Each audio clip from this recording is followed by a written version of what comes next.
Hi, welcome to another video where I like to share with you guys about the 15 invaluable laws of growth by John C. Maxwell. And today I'm going to put on the laws number 3. If you haven't watched the previous video on the law number 1 and number 2, number 1 is that the law of intentionality. It says growth doesn't just happen. And very exciting, you just watch that video. And number 2 is that the law of awareness. You must know yourself to grow yourself. And in this video, I would like to share with you guys the law number 3, which is the law of the mirror. You must see value in yourself to add value to yourself. And if you haven't watched the previous 2 videos, I'd like you guys to just go to the Facebook page or YouTube or Instagram just to watch that video. I think it really gonna add value to you. Okay, law number 3, the law of the mirror. The law of mirror says this: you must see value in yourself to add value to yourself. Now, why people don't grow or stop growing and never reach their potential? One of the things that because people have low self-esteem. Self-esteem means the way you see yourself. And when you have low self-esteem, it's hard for you to grow. It's hard for you to go into your potential. And that's why in the law of the mirror says, you must see your value in yourself to add value to yourself. The moment you say value in yourself, then you will start to see and you start to seek the way for you to grow. And John C. Maxwell says this: if you don't realize that you have genuine value and that you are worth investing in, then you will never put in on the time, effort needed to grow to your potential. You really need to see value in yourself. There are 3 facts about self-esteem or the value in yourself. Number 1 is that your self-esteem will affect the way you behave. You say self-esteem meaning the way you see yourself, and the way you see yourself is how the way you behave.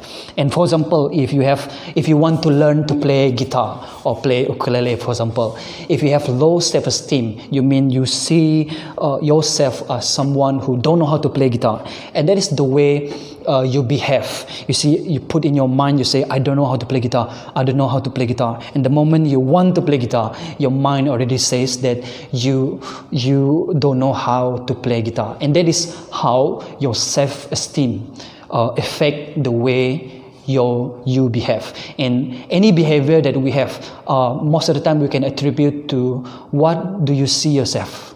What are the self-esteem that you put in yourself? And second thing is that low self-esteem puts a ceiling on your potential. Put a ceiling on your potential. If you go to, for example, you imagine you go to house or long house, for example, in Rumah Panjai, for example, sometimes their ceiling is too low, and you need to lower down your head and lower down your body in order for you to reach into that home. And that is sometimes what is our self-esteem. Sometimes our self-esteem put a ceiling on your potential. You cannot reach higher than that because that is the ceiling that you put on yourself. For example, let's say number 1 is the lowest, number 10 is the highest. Let's say your self-esteem is arranged around number 4, for example. And when your self-esteem is around level 4, you cannot grow more than that. Either you can grow to level number 4 or 3 or 2, but you cannot grow into 5, 6 or 7. Why? Because self-esteem puts a ceiling on your potential. The moment you grow your self-esteem, there's when you can see growth also increase in your life, and there you can grow into your potential.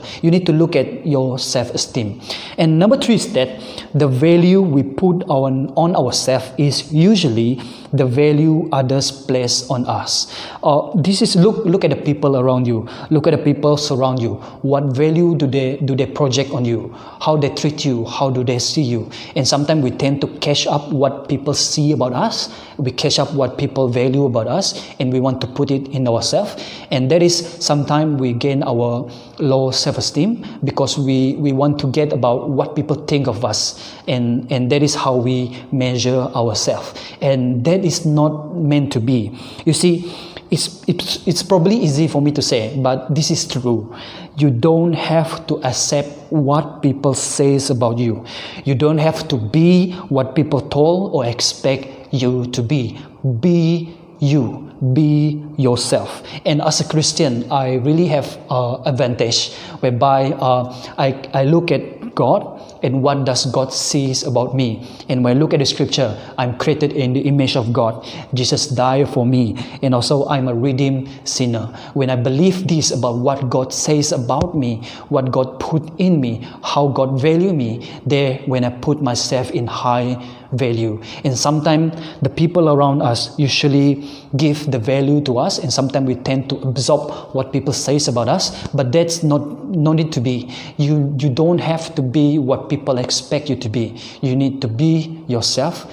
And if you have faith in God, you need to believe in what God says about you. So these three things about low self-esteem. Number one is that your self-esteem affect the way you behave. Number two is that your low self-esteem put a ceiling on your potential. And number three is that the value you place on yourself, usually the value others place on you. So you need to really be careful, or you need to observe or be aware about your own self-esteem. So in the book, John C. Maxwell share about 10 steps to build your self-image or self-esteem. There are 10 steps. So I just want to add another one. It will be 10 plus 1 step on how to build your self-image. Number one, John C. Maxwell says this. Number one, you need to guard your self-talk. You need to guard the way you talk to yourself. You see, negative self-talks most probably, just like I just told you before, negative self-talk most probably originated from our upbringing. For example, how if you live in a quite negative environment, sometimes your parent, your sibling, your friends, or people at your school or your colleague, sometimes we get that bad self-talk from our upbringing, and we tend to remember what is negative about us instead of what is positive about us. That's the way how human really think about. So we try to always think about what are the negative things that people says to us, and that become our own self-talk. For example, if your parent says you are no good, or you're good for nothing, or you are stupid, and that words will always be inside our head, and the way we talk to ourselves when we say, that's why I cannot play guitar, that's why I cannot play ukulele, because I'm stupid. And that is the way you need to really guard the way you talk to yourself. And in the book entitled The Answer, they say this.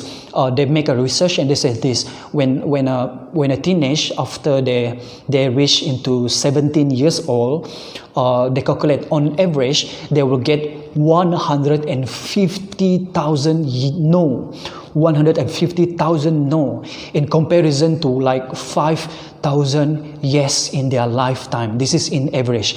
In average, if after you reach 17 years old, you hear like 150,000 no's, or another form of no's, or cannot, or you don't do this and all that, 150,000, and you can only hear like 5,000 yes in your lifetime. That is in comparison, like for 30 no's, you only get 1 yes in your lifetime after you reach 17 years old.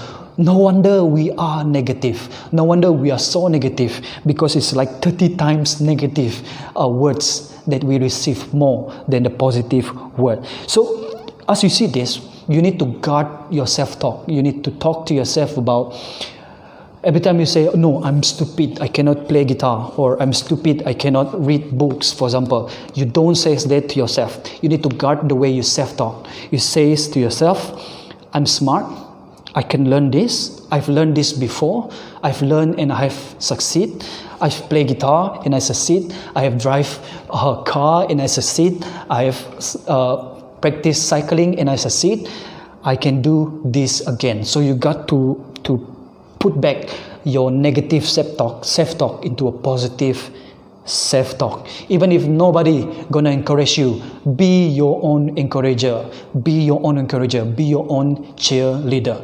Guard your self-talk. Okay, just the moment you say I'm stupid, just put it down. No, I make a mistake today, I'm a smart person, maybe today is a bad day, but in another days I'm not gonna make all my days gonna be bad. It will be it will end up in success. For example, just put on your gut, your self-talk, what you said to yourself.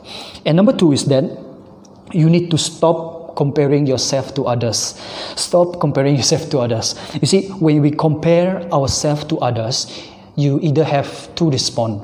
Number 1, you will feel bad about yourself, or you will be discouraged, or you will be proud because you think you are better. Either you feel discouraged or you feel proud. These two feelings is always negative. It is useless for you to compare yourself to others. Let me suggest you, why don't you compare to yourself? Why don't you compare yourself to you previously in 10 years ago and compare to me now? What have I learned, or how am I growing in my character and all that? You need to compare yourself with yourself, because each one of us, we have different ways, different timeline, and we have unique timeline. For you, maybe slower, or for other people, maybe faster, but you don't compare yourself to others. And if you really want to compare to others, compare yourself to Jesus Christ. That's for me as a Christian. If I the only time that I need to compare, either I need to compare myself or I compare to Jesus Christ. But never, ever, ever compare yourself to others. You need to stop comparing yourself to others. You may look at others as your motivation. You may look at others as your model, but you don't really compare yourself to others. Otherwise, you'll be discouraged or you'll be prideful. Either way, it's a negative behavior or negative habit. You need to just compare yourself to others. If you want to improve yourself today, you just say, me in comparison with me 3 years ago, am I growing or not? If I'm not, then I need to grow now. If I'm yes, then I say yes, I need to continue to grow. Compare yourself with yourself, never with others. Number 3 is that you need to move beyond your self-limiting belief. You need to move beyond your limiting belief. You see, your greatest limitation is this. It's what you impose on yourself. It's what you impose upon yourself. That is your greatest limiting belief. You see, nobody says that, even people says you can't. You are the one who do it. And the only person who put a limit to yourself is you yourself. So you don't put a limit upon yourself. We have no limit. Don't put a limit on yourself.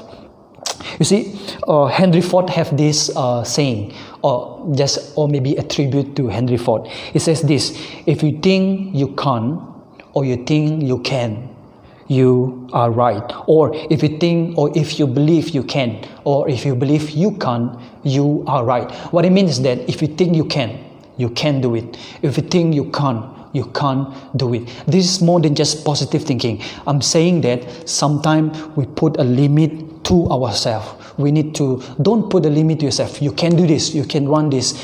Every time when I hike in Mount Sinai or Santubong or any mountain, I just put in myself, I can do this. So no matter what time, either I pass my previous time or not, I want to achieve the success, and I don't want to put a limit on myself. There are times when I say, no, I have hyperthyroid. I say, I cannot do this. I'm a weak person, but no, I don't want to put a limit on myself. And you too, you don't put a limit on yourself, especially the limit that you put on yourself and not by others. You see, either you think you can or you think you can't. You are right. And number 4 is that you need to add values to others. To add value to yourself, you need to add value to others. This might sound contradict, but if only you shift your focus from yourself toward others, you can be more happier. And this is very important, because we only think about myself, is me. If only you shift your thinking away from yourself and think about others, and you want to add values in others, you'll become a happier person. And the happier person you are, the more value you put in yourself, and the more you see your self-worth in yourself when you put value to others. You see, we cannot control what people put value in us, but we can control how we put value to others. And the moment you put value to others, and the moment you serve others, the moment you help others, you become more happier. And also at the same time, this will empower you. If you add value to others, it will add values to you too. That's why there are times you need to just put yourself aside. Stop thinking about yourself, your problem, and all that. Try to serve others, add value to others. In that way, you will add value to yourself. And number 5 is that do the right thing even if it's the hardest thing. Do the right thing even if it's the hard thing. Build your self-esteem by do what is right and do what is right the right way. You see, as you do the right thing, every day you do the right thing, it will increase your character. And the moment you increase your character, it will increase your self-esteem too. Because the moment you increase your self-character, you thought to yourself, yes, what I'm doing is right, and I'm doing the right thing. I love what is right. And the moment you do the right thing over and over again, no matter what the cost is, it will put value to yourself. If you are a person of corruption, for example, you always corrupt, and you remind yourself, I'm a corrupt person, it will affect the way you see yourself. You're a corrupt person, for example. But if you do the right thing every day, no matter what it is, even it costs you something, you do the right thing every day, it will build your character, and the way you see yourself also will be different. You will look at yourself, your self-esteem will be different from what you are before. You are a person of character, you are a person of honesty, you are a person who says what is right, or you do what is right no matter what. And this will build your self-esteem. So no matter what, do what is right. And number 6 is that practice a small discipline daily in a specific area of your life. You need to discipline is a moral builder. You take a small step every day, just to do a small step every day toward your positive direction. Take a small step every day toward your positive direction. Why? If every time you will procrastinate, for example, maybe tomorrow I will do, maybe later I will do, this will put a negative image about yourself. But if imagine you do things, you stop complaining, you just do no matter what, just maybe a small step every day, and this will build your self-esteem, also build your character. In other way, it will affect the way you behave and the way you think about yourself. You see, no matter how hard that task is, do a small step or practice small discipline every day. The moment you procrastinate, there's the moment when you stop growing, but you just slowly you start to practice every day upon your life, and that is the way you're also going to gain your self-esteem. And number 7 is that you need to celebrate your small victory. You need to celebrate small victories. Remember and collect every small wins that you have. Just put it in your heart, in your mind. Just collect every small wins that you have. You take a small step every day, then you use it every time when you feel down or you feel doubt about yourself. You remember that you have gained victory. There are times when for example, you want to play guitar. I'm just use analogy playing ukulele. Just celebrate a small step. Let's say today you can learn about key C, for example, or G for today, but you cannot play A or you cannot play F. But it's okay. Just celebrate that you can play C and play G for today, and the moment you take that victory every day, it reminds you that actually, even though I failed today, I've done it before. Meaning I've overcome it before. I've gained victory before. Even if you lose sometime in your, for example, in your playing sport, for example, maybe I'm losing in this side, but there are times when I always victory. After all, we are not a loser. After all, there are times when we win, and that is a good memory. Every time you win something, you need to celebrate. Eat something or tell people or share with others about your victories, because it will increase your self-esteem. It always reminds you whenever you feel doubt, whenever you fail, or whenever you feel down, that small victory will remind you that you have done it before. You have win, you have tried hard, and you have win before. And this maybe small outcome or your failure at this moment, maybe for this moment, but you just remember that you are not a total failure. You have done it before, you have win victory, you have win it, you have done something, you have learned something, and when you learn about it, and you did it.